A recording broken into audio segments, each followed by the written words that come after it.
ఆగో గిదేందుల్లా అంత చిత్రం చిత్రంగా ఉన్నది. మొగోళ్ళంతా ఆడల లెక్కన తయారైనరు. చీరలు కట్టుకున్నారు, గాజులు వేసుకున్నారు, పూలు కూడా పెట్టుకున్నారు. ఇంతకు వాళ్ళు అట్లా ఎందుకు రెడీ అయినరు? ఏడికి పోతున్నట్టు? అగో ఇయ్యన్నేందుల్లా చిత్రంగా చీర కట్టుకున్నాడు, చేతులకు గాజులు, మెడకు గొలుసులు, ముక్కుకు ముక్కు పుడక, అట్లనే ఇంకా పాపడ బిల్ల, బొట్టు బిల్ల కూడా పెట్టుకున్నాడు. గీ అన్న కూడా చీర కట్టుకొని కనకాంబరం పూలు ఎట్లా పెట్టుకున్నాడో చూడండి. ఇంకో గీ అన్న కూడా ఆడపిల్లల బట్టలే వేసుకున్నాడు.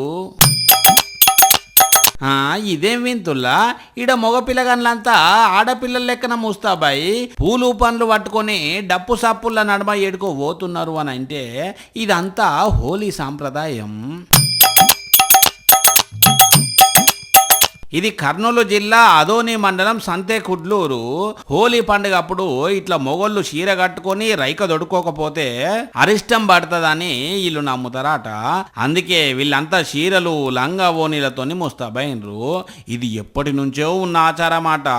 అందుకే పెద్ద పెద్ద చదువులు చదివిన వాళ్ళు కూడా ఇట్లా చీరలు కట్టుకొని మగవల వేషం వేస్తారన్నట్టు.